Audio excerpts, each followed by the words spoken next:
ماشین‌های مخصوص قسم 16 مستقل حربی کنانیده شده خدمات دولتی آتش‌نشانی در شهر خوروغ به محل مشق تاکتیکی واقع در بازار مرکزی سری وقت رسیدند. رانندگان راه را برای ماشین‌های مخصوص خالی می‌کردند و ذره به حرکتشان خلل نمی‌رساندند. در این کار به کارمندان خدمات آتش‌نشانی ناظران بازرسی دولتی اتومبیلی نیز کمک می‌نمودند تا هر چه زودتر آنها خود را به محل حادثه رسانند. اما در بازار مرکزی در هر قدم با مشکل مواجه می شدند. تا بازار مرکزی که کمی بیشتر از 30 متر است در دوام 5 دقیقه طی کردند، ولی تا جای حادثه که همگی کمتر از 30 متر بود بعد 48 دقیقه رسیدند، زیرا صاحبکاران تمام درآمدگاه و برآمدگاه را بند کرده بودند و به کارمندان خدمات آتش‌نشانی ضرور آمد مال و کالایشان را از سر راه دور کنند. صاحبکاران به حرکت ماشین‌های مخصوص مانع ایجاد کردند. اظهار می داشتند که چرا ما را بر وقت آگاه نکردید، گویا بی‌خبر از آنند که سوختار می‌تواند در هر لحظه رخ دهد. اگر واقعا سوختار به عمل می آمد، صاحبکار مال و اشیای خود را از دست می‌داد. سردار قسم 16 مستقل حربی کنانیده خدمات دولتی آتش‌نشانی در شهر خوروغ عبید گلایوز گفت که هرچند همه روزه به صاحبکارانی که راه ماشین‌گذار را بند کردند تاکید می‌کردیم راه را خالی نمایند، ولی از مسئولین این بازار و نه خود صاحبکاران به حرفشان گوش نمی‌دهند. اگر حادثه سوختار به عمل آید، آن وقت گناه را به سر کارمندان خدمات آتش‌نشانی بار می‌کنند که چرا سری وقت به محل حادثه نمی‌آمدید. تحلیل‌ها و سنجش‌ها نشان دادند که بازار مرکزی با طلبات‌های بی‌خطری از سوختار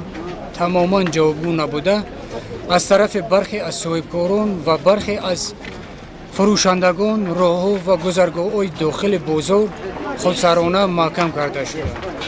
اینچنین دیگر با هر گونه متاع و با هر گونه اشیاء راه‌ها و گذرگاه را ای بالا بند کردند. این برخلاف قانون جمهوری تاجیکستان درباره بی‌خطری از سوختار میباشد. من از تمام صاحبکاران و تمام فروشندگان طلب می‌نمایم که دائما راه‌ها و گذرگاه‌های داخل بازار را آزادانه نگاه دارند و در وقت به عمل آمدن سوختار مانع کار ما نشوند. و چه که دیدین که در بازار مرکزی یکی از جای‌های آمد جمع‌شوی آدمان در همین بازار مرکزی وجود دارد و مردم زیاد در این بازار جمع می‌شوند و حتی اروبر هم با گذشتن نمی‌توانند، نه اینکه ماشین‌های آتش‌نشانی.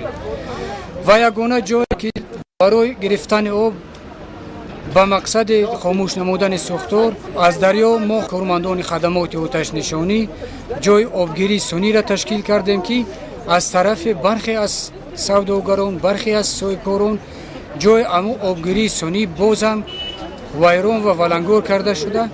ما نمیتوانیم به آسانی در وقت سوختار از همونجا آب گرفتن. سردار قسم 16 مستقل حربی کنانیده شده خدمات دولتی آتش‌نشانی در شهر خوروغ از صاحبکاران طلب نمود که فوراً راه ماشین‌گذار را از مال و کالا خالی نمایند. نسبت 10 نفر از صاحبکاران برای رعایت نکردن طلبات بی‌خطری از سوختار سند مأموری ترتیب دادند و 20 فروشگاه‌ها را برای مطابق نبودن ناقل‌های برقی به معیار معین شده از منبع اساسی نیروی برق جدا نمودند.